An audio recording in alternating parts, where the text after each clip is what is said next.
Hello and welcome back, ladies and gentlemen, to another Historical Humans Reacts. And in today's episode, we are going to space. Well, not quite space, but why space archaeologists are finding more Mayan ruins than ever. And I love that title, Space Archaeologists. Yep. Space archaeologists, because it would technically be a crime if we said space Mayans.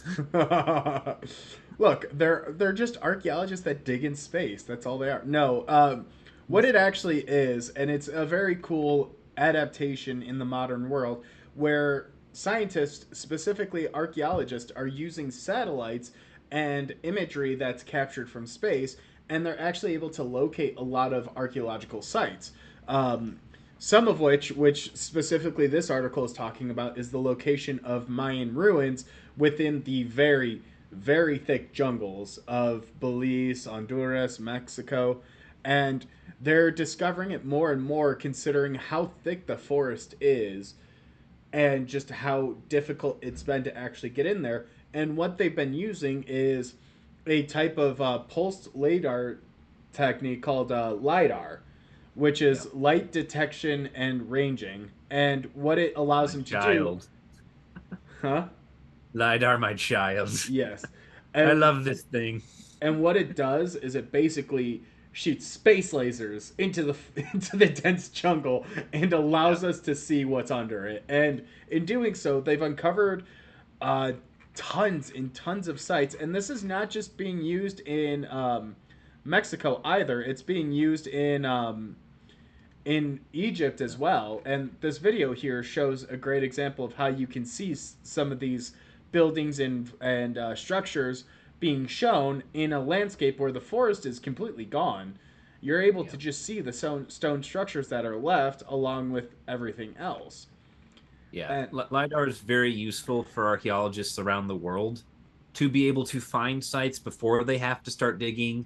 And it's especially useful in areas that might be a little bit inhospitable for people to go out in, either because it's so far away from the current population centers, or because, like in Egypt or here with the Mayans in central Mexico, it might be, I don't know, under a dense, inhospitable jungle or in the middle of a giant desert. Things that pose health risks. and it's being used even in smaller applications. Like we're learning about Egypt and Mayan ruins because they tend to have that public fascination aspect where, unfortunately, with a lot of good research and a lot of archaeology, the more interesting stuff tends to be the most well funded. And by interesting, I mean that captures the public's interest, not so much the most data rich or the most important. And in something like this, it's something that's been extensively studied to begin with, but they're looking to actually do more work into. And even in the United States, we use LIDAR to find burial mounds because burial mounds can actually show up. And that was a project I worked on before, was identifying burial mounds and stone petriforms, petroglyphs. No, petriforms. Petroglyphs are drawings. Forms are the actual rock outcroppings. But they show up on a LiDAR map. And this article specifically is talking about a survey that covers 250 square miles or 650 square kilometers. Um, Um, or as the article also mentions, because God forbid we use actual measurements, 10 Manhattans. yeah, the Americans will use anything but the metric system, but they do use the 10. metric system here. It's 650 square kilometers, and it's rich in ruins. They found 28 monumental sites in a few days in the lab. And when they talk monumental sites, you're talking temples, pyramids, structures that are large in nature. They're monumental. It's not ancillary sites, and um, it kind of helps clue us in. I think part of what really fascinates a lot of people about the Mayan society is just how little we. I mean, we know a lot about it, but how little, because the Mayans effectively, they're still around to this day, I should preface, but the society as a whole, the empire effectively collapsed right around the time the Spanish came in. So we don't have all that much information of how they lived pre Yeah. pre colonial period, basically. Yeah, unlike the other big South and Central American tribes, like the Inca and the Aztecs, the Mayans were not at their height when the Spanish wiped the board clean. Yeah. The Mayans were at the tail end of a heavy period of decline, so they were not really in a position to get written down by the Spanish as these people who have this rich history and culture, because the Spanish were glory hounds. That's what they were after, and so there was not a lot of glory in overtaking the Maya.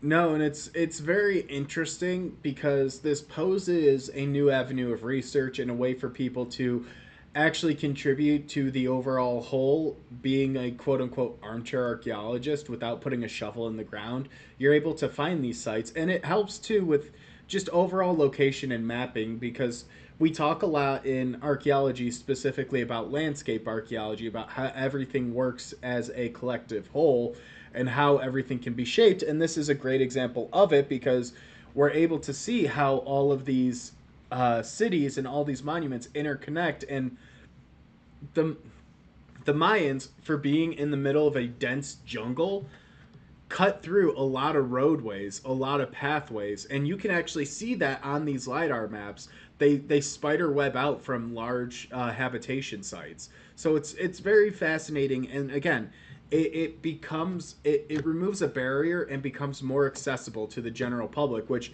I always advocate for. However, we do run the risk of people finding it and looting it ahead of time, as there have been a couple of cases that have come out even from Google Earth where people are finding sites on there and then proceeding to do not so great things. Yeah, because all this really requires, being highly accessible is you just need to understand how to read a LiDAR map, which is just flip the colors of what should be there if you were looking at it with your eyes, and you have about what you're looking for. Like red is trees, At least in and this yellow case, are yeah. disturbed trees. And in some cases, like lidar maps could even be in just grayscale, and you could see the differences in the landscape just on different shading. I mean, it becomes a lot easier once you do know how to read it. And the biggest issue with lidar in the past has been cost and accessibility, because previously how they would do it is you would have to rent out a private pilot and aircraft and go back and forth over an area scanning with the lidar, going back to the lab, processing the data, creating these images, and then seeing what was there. Now what they're doing is they're actually using satellite technology, which is really cool. They're using these satellites to find these sites and to locate them, but there's other issues that are presented. Like what they mention here is they're using low orbit satellites that, because they're a lot lower in orbit, they're able to continuously go back over these sites, whereas higher altitude, it takes longer to fully circumnavigate the globe, and the fuel costs are astronomical, no pun intended. Yeah. Not to mention one of the other things too with a lot of these satellite images is one of the benefits that the low altitude flight type of lidar has that these don't is scale. You can get the lower you are to the ground, the more precise you can get with scale, and the smaller the thing you can find with it. Like I've worked with some low altitude flight data for lidar, and you could see individual houses that were maybe 20 to 30 feet long by 10 feet wide. So you could get a lot more precise than what you would be getting with satellite images because it's a larger scale picture. You're covering more land each shot, which has the benefit of finding more things every time you take a picture.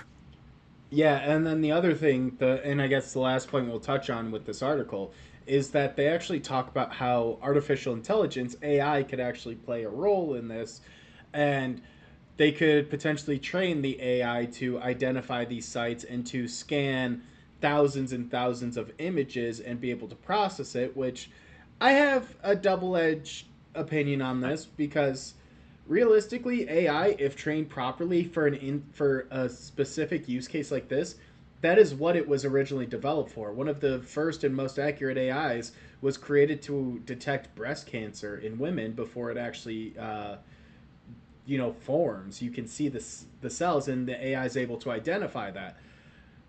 With that being said, you are taking away potential work for a postdoc. You're taking away students' works, or you're eliminating the human aspect to it, which I'm never too keen on. And I, oh, I for one, am not for losing my position to Computron the archaeologist. No, thank you. I don't know what degree he's got, and if he had one, I'd argue that machines can't earn degrees.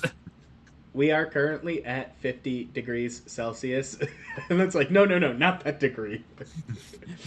me just slowly just tracing the wire back, trying to figure out how to unplug this thing.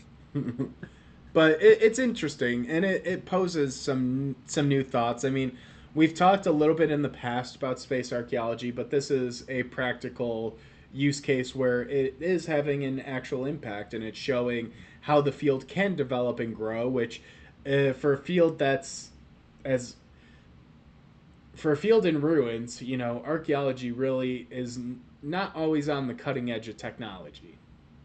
Yeah, And tell me and that wasn't like six puns wrapped that in one. that was a very bad pun, and I'll just leave our audience with a question.